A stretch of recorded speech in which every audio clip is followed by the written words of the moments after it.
Olá, tudo bom? Sou o Kikuchi e a gente está aqui nesse vídeo hoje para falar sobre depois que a gente faz as extrações, como que a gente vai retrair os dentes, né? Esse é o tópico de hoje que a gente vai conversar com vocês, mas não só o quanto, não só o como, mas também quanto retrair. Então vamos explicar sobre os dois tópicos importantes nessa mecânica de retração que eu julgo ser importante, tá bom? Vamos lá.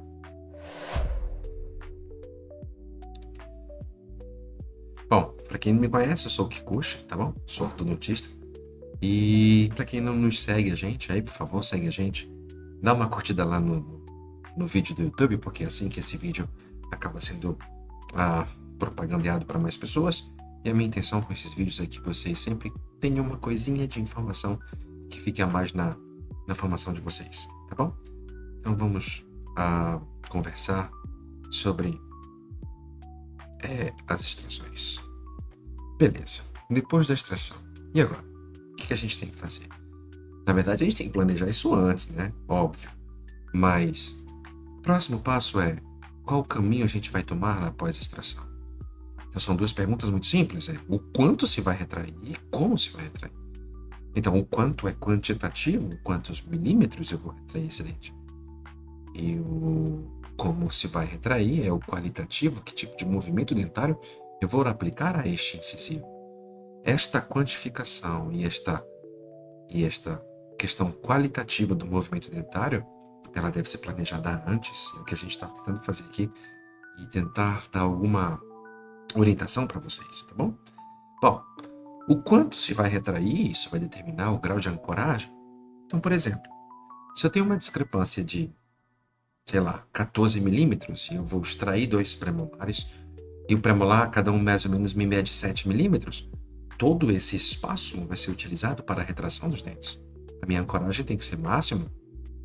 Por outro lado, se a minha discrepância for, por exemplo, de 7, 8 milímetros, e eu precisar fazer uma retração, e nesse caso fazer extrações, por ser um paciente vertical, que não aceite distalização, que a expansão já não cabe mais ali pela variação tridimensional da maloclusão, e eu acabe fazendo extração para poder retrair, também fechar o eixo facial, essa minha ancoragem, se eu tenho, ao tirar dois premolares, eu tenho 14 milímetros, vou usar 7, 8, minha ancoragem ela é parcial, eu não preciso de uma ancoragem máxima.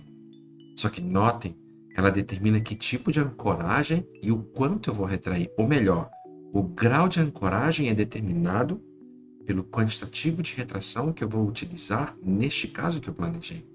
E óbvio, esta quantificação da coisa, números, né? Ela tem que ser medida. E essa fórmula é muito discutida no começo da especialização, né? Que a discrepância total de um arco de um modelo é a soma da discrepância dentária mais a discrepância cefalométrica e mais a curva de Spee. E a curva de Spee sempre é negativa. Então é este quantitativo que vai determinar o que a gente vai fazer nos dentes, né? Que tipo de retração a gente vai fazer, né? Por exemplo, olha só, vamos pegar aqui uma discrepância total de um arco de menos 10 milímetros, né? E que desses 10 milímetros, tá? Os 10 milímetros seja de discrepância cefalométrica. Então, por exemplo, DD mais DC mais curva de Spee. Vamos supor que aqui seja 0, aqui seja menos 10 e aqui seja 0. O total de menos 10. Só que esses menos 10 é de retração, porque essa discrepância cefalométrica significa retrair os incisivos. E para isso precisa de espaço. Negativo precisa de espaço. Nesse caso, menos 10 de retração, se eu não tiver espaço, por exemplo, na arcada inferior, é difícil conseguir 10 milímetros na arcada inferior que não seja com extração. Mas o premolar, vamos dizer que meça 7, então quando eu tirar, sobra 14. Então, dos 14, 10 eu vou utilizar para reposicionar os incisivos, né? Eu não estou falando que eu vou retrair o incisivo 10 milímetros, notem, a discrepância cefalométrica aí é dividida por 2 na análise de modelo, então é 5 milímetros. E eu também não estou falando que eu vou trazer 5 transladando, eu estou falando que 5 vem a incisal, então girando ela vem 5 milímetros. Então eu tenho que saber o quanto, que é o que a gente está vendo aqui agora, e o como, né, que é a parte qualitativa do tipo de movimento dentário. A matemática quantifica, a física viabiliza, Mas quem manda ou desmanda é a biologia, é a mamãe biologia, né? Esses são os linguajares que eu uso em sala de aula para que as pessoas façam uma comparação, né? Quem manda é a mamãe, então a mamãe que vai dizer se vai ser possível tudo isso ou não. Então a biologia que vai determinar se isso vai ser possível ou não, tá? Notem que existe uma diferença grande, ó. Por exemplo, se eu tenho a mesma discrepância total de menos 10 milímetros, sendo que a DT foi de menos 10, a DC foi 0, a DP foi 0, menos 10. Então aqui, ó, de discrepância dentária de 10 é apinhamento, né? Então a extração vai acontecer para diluir o apinhamento, né? Uma coisa muito comum que acontece, as pessoas estão com o dente apinhado e aí passa o Naitai e o dente vai para frente.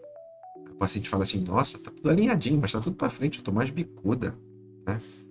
Na verdade, ortodonticamente, você só trocou o problema, né? Aqui, ó, discrepância total, tá? Deixa eu só organizar o tablet aqui.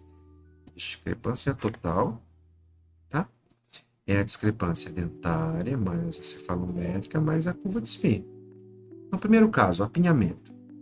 10 de apinhamento, 0 de inclinação e 0 de curva de Smith, menos 10.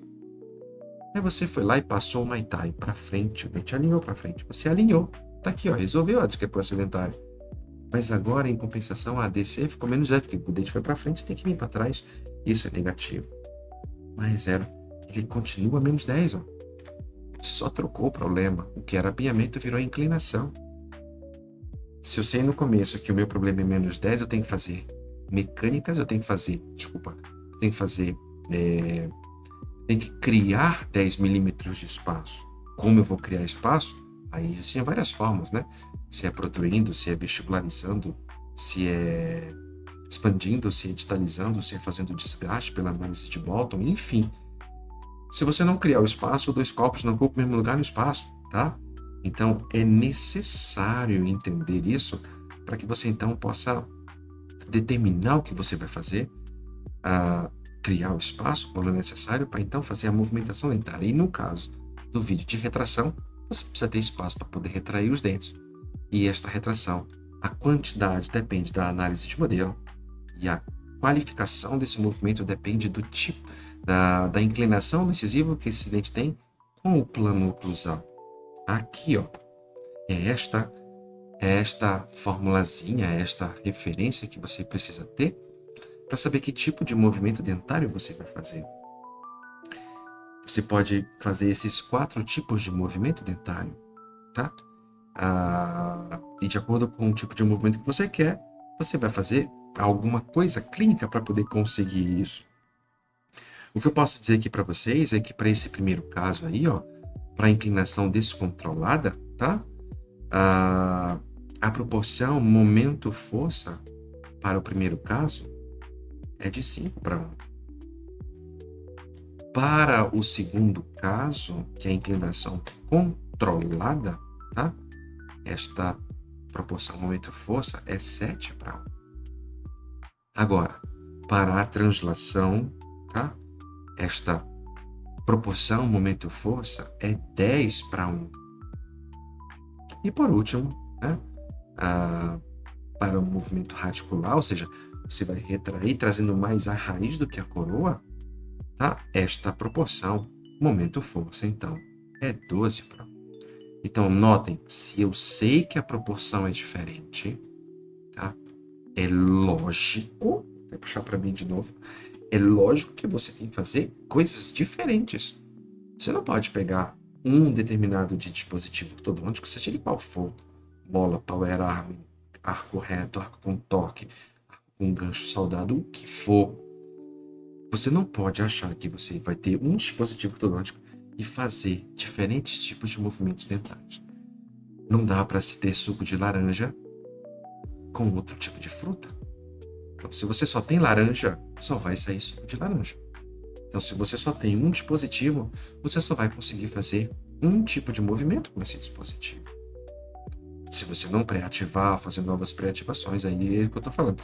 Se você usar outras pré-ativações, são coisas diferentes. Então, tem que ter cuidado com isso, porque é lógico, é racional Se você tem suco de laranja, só laranja, você vai ter suco de laranja, não vai ter outro tipo de suco. Se você tem só molas, se você só colocar a mola e fechar, você só vai ter um tipo de movimento dentário. Se você fizer novas pré-ativações diferentes, opa, são frutas diferentes. Você tem um arco reto, você tem só uma fruta. Se você faz pré-ativações no arco reto, você consegue ter outros tipos de suco. Resumindo, saiba utilizar cada suco de cada fruta que você queira. Ou melhor, saiba utilizar cada dispositivo ortodôntico naquilo que lhe é melhor para que você possa tratar os seus casos. Esta é a regrinha que eu queria passar para vocês, tá? A gente fica por aqui e eu espero que de alguma forma, tá? Eu possa ter ajudado um pouquinho nessa caminhada que é longa, mas que ela é muito prazerosa quando a gente entrega esses resultados para os nossos pacientes. Não esqueçam, tá? Sigam a gente lá no YouTube, no Instagram, para serem notificados quando tiver um videozinho novo, sempre vai ter isso aí, tá? A gente tem esses vídeos que sempre acrescentam alguma coisa e sempre que vocês quiserem um pouco mais, a gente vai ter os cursos para que vocês possam se aprofundar. Mas independentemente do curso, aqui já tem que ter alguma informaçãozinha para vocês. Claro, lá no curso tem muito mais. Lá a gente não tem tempo, enfim. Aqui a gente é um pouquinho mais limitado, tá bom? Um abraço e até a próxima. Valeu!